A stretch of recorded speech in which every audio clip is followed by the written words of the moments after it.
Uric acid नौजवानों में आजकल बहुत ज़्यादा देखने को मिल रहा है। इसकी नौजवानों में यूरिक एसिड बढ़ने की क्या वजह है? तो हम जेंजी की बात करें तो जेंजी के अंदर आजकल वो जो टिपिकल पंजाबी लाहौरी फूड है जिसमें ऑर्गन मीट है, गुर्दे के पूरे पाए, कलेजी, पोट, मगज़, टकाटक, ये सब खाने का बहुत ज़्यादा है। तो उसकी वजह से एक तो ऑर्गन मीट की वजह से बहुत ज़्यादा यूरिक एसिड बढ़ता तो जेंजी में हड्डियों की कमज़ोरी की क्या वजह आप देखते हैं? है। यंग जनरेशन है उसके अंदर पावर बूस्टर्स का, रेड बुल और इस तरह की चीज़ों का भी काफ़ी ज़्यादा इस्तेमाल है। तो जो एक्चुअल डाइट है, ऑर्गेनिक फूड है, उसकी तरफ वो नहीं जा रहे। जेंजी में प्रॉब्लम आ रहा है कि प्रॉपर डाइट, न्यूट्रिशन नहीं है, प्रॉपर एक्सरसाइज नहीं है और सेडेंट्री लाइफस्टाइल है। जिम में जेंजी कौन कौन सी गलतियाँ करते हैं? पहले बॉडी वेट स्क्वाट करें। जिम में कोई भी वेट उठाना है तो वो स्लो करके उसको इंक्रीमेंटल इंक्रीज करें, किसी प्रॉपर क्वालिफाइड ट्रेनर के अंडर करें। आपकी ट्रेडमिल है उस पर एकदम भागे ना।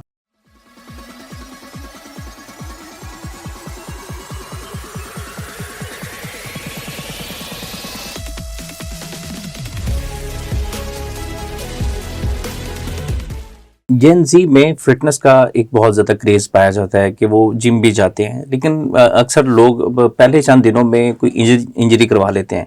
जिम में जेंजी कौन कौन सी गलतियाँ करते हैं? अच्छा, ये बहुत आपने अच्छा सवाल किया है। जिम में बहुत कॉमन गलती है। एक तो अटायर की गलती है, मतलब प्रॉपर शूज़ नहीं होते और प्रॉपर जो जिम वेयर होना चाहिए वो नहीं है। इवन हमारी यंग पॉपुलेशन क्रिकेट बहुत खेलती है, तो क्रिकेट के लिए भी एक स्पेशल अटायर है। ये नहीं है कि आप शलवार कमीज पहन के जिम में ट्रेनिंग कर रहे हो और आप क्रिकेट खेल रहे हो। उसकी वजह से यंग पेशेंट्स हमारे पास काफ़ी ज़्यादा इंजरीज के साथ आते हैं और मसले मसाइल के साथ आते हैं।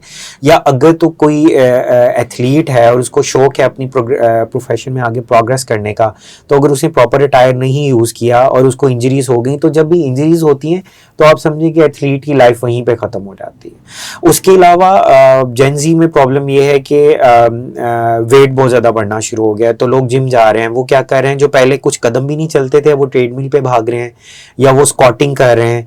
तो उसमें मैं रिकमेंड करना चाहूँगा कि पहले बॉडी वेट स्क्वाट करें। जिम में कोई भी वेट उठाना है तो वो स्लो करके उसको इंक्रीमेंटल इंक्रीज करें, किसी प्रॉपर क्वालिफाइड ट्रेनर के अंडर करें। जो आपकी ट्रेडमिल है उस पर एकदम भागे ना, क्योंकि वो सारे हमारे पास घुटनों के मसाइल के साथ फिर वापस आ रहे हैं डॉक्टर्स के पास। डॉक्टर साहब, आम प्रैक्टिस होती है घरों में कि कोई चोट लग जाए तो लोग फौरन से बाम का इस्तेमाल कर लेते हैं। घर में पड़ी होती है, कोई वैक्स टाइप पड़ी होती है, वो लगा लेते हैं। तो ये ठीक रहती है इन लॉन्गर रन? अच्छा, शॉर्ट टर्म के लिए तो जो जितनी भी बाम्स हैं, मुख्तलिफ कंपनियों ने मुख्तलिफ नाम की इससे बनाई हुई हैं, वो आपको भी सिर्फ शॉर्ट टर्म रिलीफ देती हैं 3 से 4 घंटे, क्योंकि वो सुपरफिशियल सतही तौर पे होती हैं। उनका प्रॉब्लम ये है कि वो इन डेप्थ टिश्यूज़ में नहीं जाती। तो अगर आप लॉन्गर टर्म उनका इस्तेमाल करेंगे या उन पर डिपेंडेंट रहेंगे, तो जो आपकी असल पैथोलॉजी है या असल प्रॉब्लम बीमारी है कि जोड़ में दर्द क्यों हो रही है, सोजन क्यों हो रही है या अकड़न क्यों हो रही है, तो वो मास्क हो जाती है। पेशेंट कई साल तक बाम लगाते रहते हैं और जो अंदर बीमारी है पल रही है वो बिगड़ जाती है और बाद में फिर डॉक्टर्स के पास पेशेंट एक हायर स्टेज के साथ प्रेजेंट करते हैं। डॉक्टर साहब, यूरिक एसिड नौजवानों में आजकल बहुत ज़्यादा देखने को मिल रहा है। इसकी नौजवानों में यूरिक एसिड बढ़ने की क्या वजह है? अच्छा, इसकी काफ़ी ज़्यादा वजूहात हैं। अगर तो हम जेंजी की बात करें तो जेंजी के अंदर आजकल वो जो टिपिकल पंजाबी लाहौरी फूड है जिसमें ऑर्गन मीट है, गुर्दे के पूरे पाए, कलेजी, पोट, मगज़, टकाटक, ये सब खाने का बहुत ज़्यादा रुझान है। लक्ष्मी चौक चले गए या फिर फूड स्ट्रीट चले गए, तो उसकी वजह से एक तो ऑर्गन मीट की वजह से बहुत ज़्यादा यूरिक एसिड बढ़ता है। दूसरा, लोगों को इतना आइडिया नहीं कि जो फ्रुक्टोज है, ये जो डब्बों वाले जूस है, इसकी वजह से भी बहुत ज़्यादा यूरिक एसिड बढ़ता है। उसके अलावा यूरिक एसिड की कुछ और कॉमन कॉजेज हैं। पाकिस्तान में नॉन मुस्लिम पॉपुलेशन भी काफ़ी ज़्यादा, तो जो न्यू ईयर नाइट और फेस्टिव सीजन हैं उसमें अल्कोहलिक ड्रिंक्स का काफ़ी ज़्यादा इस्तेमाल होता है, वो यूरिक एसिड बढ़ाता है। बॉडी जब डिहाइड्रेटेड हो तो तब भी यूरिक एसिड बढ़ता है। अब जैसे कि रमज़ान में या फिर गर्मियों में पानी का इतना इस्तेमाल नहीं, इवन सख्त सर्दियों में भी लोग पानी का बहुत कम इस्तेमाल करते हैं, उससे भी यूरिक एसिड बढ़ता है।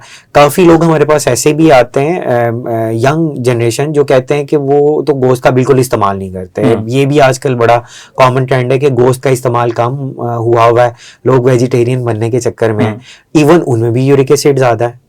ठीक है। तो और कुछ लोग तो ये हैं कि वो डर के मारे बिल्कुल गोश्त का इस्तेमाल छोड़ देते हैं। सो मैं सबको रिकमेंड करना चाहूँगा कि जो एग वाइट्स हैं, अंडे की सफ़ेदी और जो चिकन है वो उसका आराम से इस्तेमाल कर सकते हैं।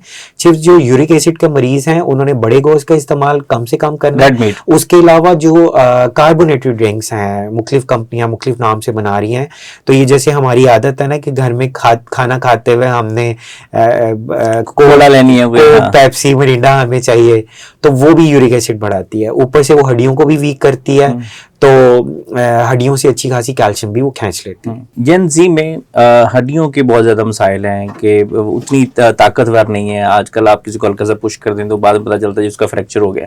तो जेन जी में हड्डियों की कमजोरी की क्या वजह आप देखते हैं? अच्छा, जिंदगी में काफ़ी ज़्यादा रीजंस हैं। एक तो ओबेसिटी, जब से कोरोना आया तो उसके बाद से आपने देखा होगा कि ओबेसिटी, मोटापा जो है वो बहुत कॉमन हो गया है। अब तो यंग स्पेशली फीमेल्स की अगर मैं बात करूं, 30 ईयर की हमारे पास आ रही हैं जो ऑस्टियोआर्थराइटिस यानी कि जोड़ के घिसने के साथ हमारे पास आ रही है। उसके अलावा जेन जी जो हैं उनमें जनरलाइज वीकनेस, काफ़ी पट्ठों के खिंचाव के काफ़ी मसले होते हैं, पट्ठों की कमज़ोरी के काफ़ी मसले होते हैं। अच्छा, उसके अलावा आजकल जो यंग जनरेशन है उसके अंदर पावर बूस्टर्स का, रेड बुल और इस तरह की चीज़ों का भी काफ़ी ज़्यादा इस्तेमाल है। तो जो एक्चुअल डाइट है, ऑर्गेनिक फूड है, उसकी तरफ वो नहीं जा रहे। जेन जी में प्रॉब्लम आ रहा है कि प्रॉपर डाइट, न्यूट्रिशन नहीं है, प्रॉपर एक्सरसाइज नहीं है और सेडेंट्री लाइफस्टाइल है। वो सेडेंट्री लाइफस्टाइल जो ऑफिसेज में होता है, बैंकर्स में होता है और इवन डॉक्टर्स के अंदर भी होता है, वो अब जेन जी के अंदर भी आ रहा है। डॉक्टर साहब, उंगलियों के कड़ाके निकालना, ये अक्सर लोगों को आदत होती है, बैठे कड़ाके निकाल रहे हैं, बाजुओं के कड़ाके निकाल रहे हैं, इज इट सेफ? अच्छा, जब भी ये कड़ाके निकालते हैं तो काफ़ी लोगों को उसकी आदत पड़ जाती है। एक तो मैं बताता चलूँ कि ये आवाज़ कैसे आती है। आवाज़ इस तरह आती है कि जो नाइट्रोजन के बबल्स हैं वो निकलते हैं। यहाँ पे साइनोवियल जॉइंट है तो वहाँ पे नाइट्रोजन बबल्स होते हैं। आपने देखा होगा कि एक दफ़ा एक बंदा कड़ाके निकालेगा तो 10-15 सेकंड के बाद दोबारा भी वो आवाज़ आना शुरू हो जाती है। 10-15 सेकंड में वो दोबारा नाइट्रोजन बबल बन जाते हैं। प्रॉब्लम ये आता है कि जब बार बार आप चोट पहुंचाते हैं, इस तरह जो हाथ के छोटे जोड़ हैं, तो उनमें ट्रॉमेटिक आर्थराइटिस यानी कि उनका घिसना वो डेवलप हो जाता है। और बाद में लेटर ऑन अगर हम बुढ़ापे की बात करें तो उसके अंदर जोड़ की तब्दीली की नौबत भी आ सकती है। और जब हम जोड़ की तब्दीली की बात करें तो ये जो मेटाकार्पोफिलेंजियल जॉइंट्स हैं, हाथ के जो छोटे जोड़ हैं, इनके जोड़ की तब्दीली बहुत महंगी है। पाकिस्तान में भी इवन वो अभी फैसिलिटी नहीं है और पूरी दुनिया में इट्स एक्सपेंसिव प्रोसीजर है। तो कोशिश करें यंग एज में ये आदतें ना डालें ताकि लेटर ऑन बुढ़ापे में इसकी तब्दीली की नौबत ना पाए।